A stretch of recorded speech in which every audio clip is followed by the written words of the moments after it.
Assalamualaikum warahmatullahi wabarakatuh. Perkenalkan, nama saya M. Fatur Rizky, NPM 2333117, dan saya ditemani oleh Regita Eka Cahyani, NPM 2333119. Sini kami akan mempresentasikan hasil tugas kami, yaitu tentang pihak-pihak yang terlibat dalam proyek konstruksi. Penjelasan singkat. Manajemen proyek mempunyai kewajiban untuk mengkoordinir semua pihak yang terlibat dalam proyek konstruksi tersebut, sehingga tujuan proyek konstruksi tersebut dapat tercapai dengan baik dan semua pihak secara optimal mendapatkan hal-hal yang menjadi sasaran mereka untuk terlibat dalam proyek tersebut. Pihak-pihak yang terlibat dalam proyek konstruksi adalah sebagai berikut. Pertama adalah pemilik proyek atau owner. Konsultan terdiri dari konsultan perencana dan konsultan pengawas. Ketiga ada kontraktor. Keempat ada pemasok atau supplier. Kelima ada institusi keuangan. Keenam ada lembaga internal.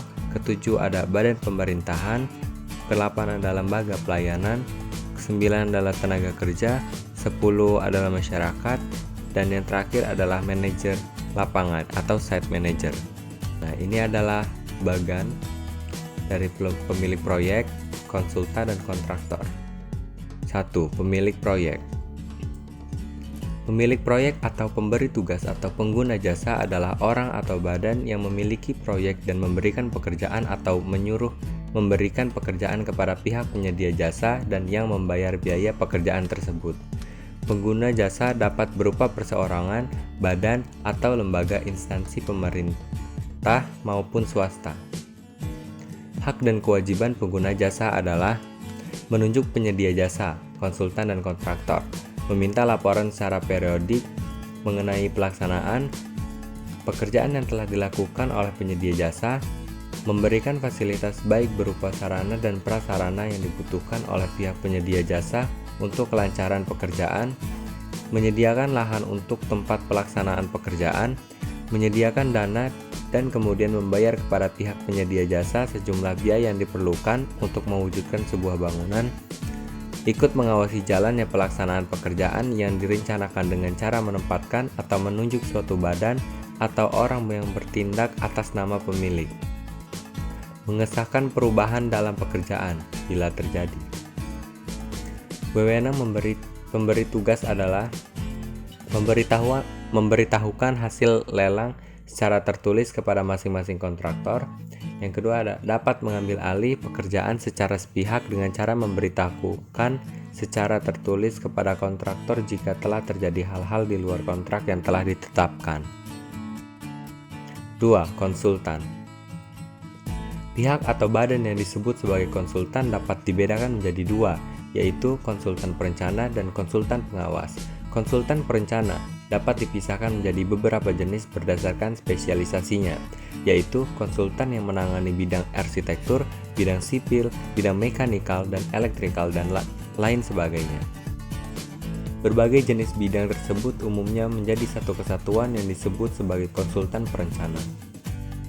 3. Konsultan perencana. Konsultan perencana adalah orang atau badan yang membuat perencanaan bangunan secara lengkap, baik bidang arsitektur, sipil, maupun bidang lain yang melekat erat dengan membentuk sebuah sistem bangunan. Konsultan perencana dapat berupa perseorangan atau perseorangan berbadan hukum atau badan hukum yang bergerak dalam bidang perencanaan pekerjaan bangunan. Hak dan kewajiban konsultan perencana adalah membuat perencanaan secara lengkap yang terdiri dari gambar rencana, rencana kerja dan syarat-syarat, hitungan struktur, rencana anggaran biaya. Memberikan usulan serta pertimbangan kepada pengguna jasa dan pihak kontraktor tentang pelaksana pekerjaan. Memberikan jawaban dan penjelasan kepada kontraktor tentang hal-hal yang kurang jelas dalam bidang rencana, rencana kerja, dan syarat-syarat. Membuat gambar revisi bila terjadi perubahan perencana. Menghadiri rapat koordinasi pengelolaan proyek. Yang keempat, konsultan pengawas. Konsultan pengawas adalah orang atau badan yang ditunjuk pengguna jasa untuk membantu dalam pengelolaan pelaksanaan pekerjaan pembangunan, mulai dari awal hingga berakhirnya pekerjaan pembangunan. Hak dan kewajiban konsultan pengawas adalah menyelesaikan pelaksanaan pekerjaan dalam waktu yang telah ditetapkan, membimbing dan mengadakan pengawasan secara periodik dalam pelaksanaan pekerjaan, melakukan perhitungan prestasi pekerjaan, mengkoordinasi dan mengendalikan kegiatan konstruksi serta aliran informasi antar berbagai bidang agar pelaksanaan pekerjaan berjalan lancar. Menghindari kesalahan yang mungkin terjadi sedini mungkin, serta menghindari pembengkakan biaya.